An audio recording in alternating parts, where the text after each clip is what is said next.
Hello and welcome, आपका स्वागत है एक बार फिर से। आज हम बात करेंगे ग्रिफिथ एक्सपेरिमेंट के बारे में।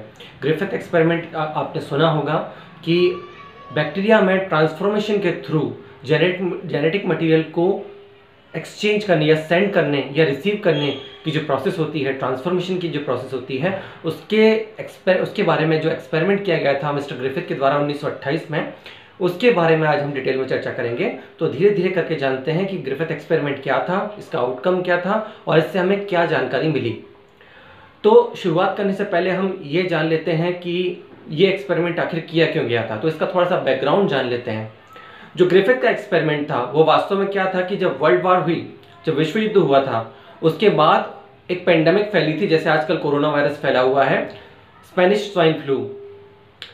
उस दौरान जो निमोनिया था वो काफ़ी ज़्यादा मात्रा में या काफ़ी बड़ी संख्या में लोगों को मार रहा था, क्योंकि इसका कोई ट्रीटमेंट भी नहीं था और उसको ठीक से आइडेंटिफाई भी नहीं किया गया था। उसका वैक्सीन डेवलप करने की कोशिश की जा रही थी।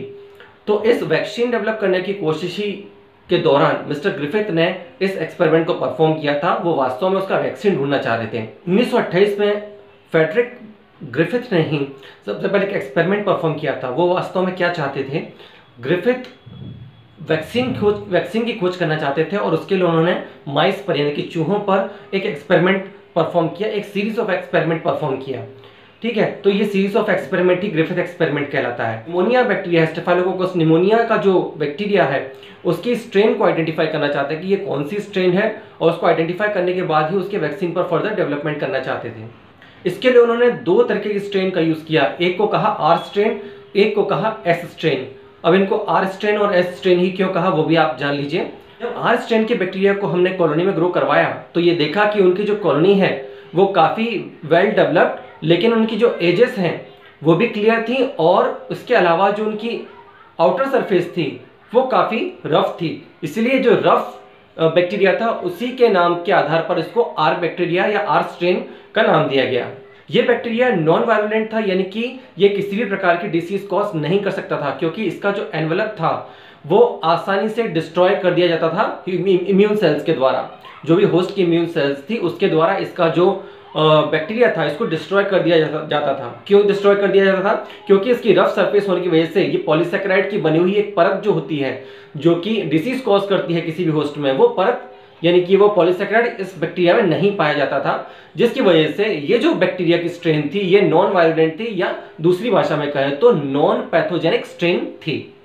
अब दूसरी जो स्ट्रेन थी, एक और स्ट्रेन जिसको हम एस स्ट्रेन कह रहे थे, वो क्या था, उसकी सरफेस पॉलीसैकेराइड की बनी हुई थी, स्मूथ सरफेस थी, और स्मूथ की वजह से ही इसको आर स्ट्रेन कहा गया, इसे आर स्ट्रेन कहा गया।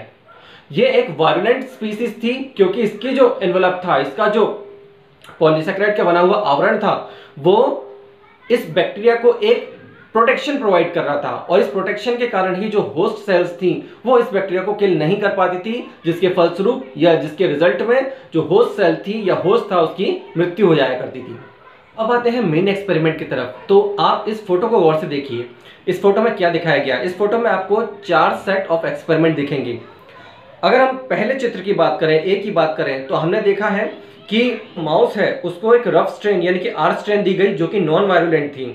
अब ये जो नॉन वायलेंट बैक्टीरिया था इसको हमने चूहे में यानी कि माउस में इंजेक्ट करवाया।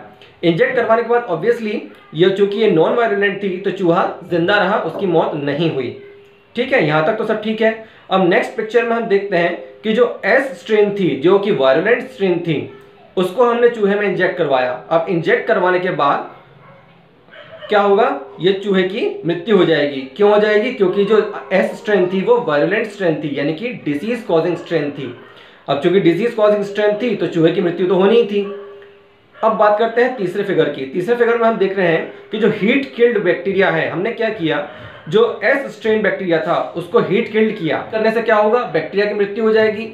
बैक्टीरिया की मृत्यु हो जाएगी तो क्या होगा, उसका जो प्रोटीन है जो कि डिसीज कॉज कर रहा था वो भी डीनेचर हो जाएगा, जिसकी वजह से क्या होगा, चूहे की मृत्यु नहीं होगी। क्योंकि सीधी सी बात है ना, कोई मरा हुआ बैक्टीरिया कैसे डिसीज कॉज कर सकता है, तो चूहे की मृत्यु नहीं होगी। लेकिन एक्सपेरिमेंट में चेंज तब आया जब हमने ये देखा कि जो आर स्ट्रेन और एस स्ट्रेन दोनों को जब मिला के दिया किसी चूहे में, जब आर स्ट्रेन और एस स्ट्रेन दोनों को कंबाइन करके, दोनों को मिला के चूहे में इंजेक्ट करवाया गया, और जो एस स्ट्रेन थी वो कौन सी स्ट्रेन थी? एस स्ट्रेन हमने ऐसी स्ट्रेन ली जिसको हमने हीट के द्वारा किल कर दिया था, मार दिया था।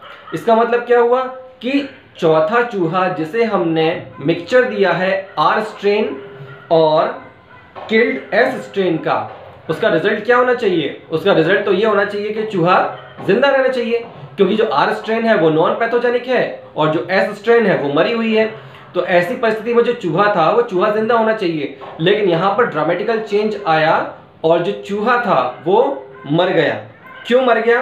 तो ग्रिफिथ ने ये अपने एक्सपेरिमेंट से प्रूव किया कि कुछ ना कुछ ऐसा था, कुछ ना कुछ ऐसा ट्रांसफॉर्मेशन प्रोसेस चल रहा था कि जो आर स्ट्रेन थी, जो नॉन वायरोलेंट स्ट्रेन थी, जो नॉन पैथोजेनिक आर स्ट्रेन थी, उसने एस स्ट्रेन की पैथोजेनिक एबिलिटी को, यानी कि उसके जो जेनेटिक मटेरियल था पैथोजेनिक, उसको अपने अंदर गेन कर लिया, कैरी कर लिया ट्रांसफॉर्मेशन के थ्रू, जिसके कारण जो आर स्ट्रेन थी, जो कि नॉन वायरोलेंट थी, जो कि नॉन पैथोजेनिक थी, उसने एस स्ट्रेन के कैरेक्टरिस्टिक्स को ट्रांसफॉर्मेशन के थ्रू गेन करने के बाद अपने आप को भी एस स्ट्रेन यानी कि एक पैथोजेनिक स्ट्रेन में कन्वर्ट कर लिया, जिसके कारण चूहे की मृत्यु हो गई।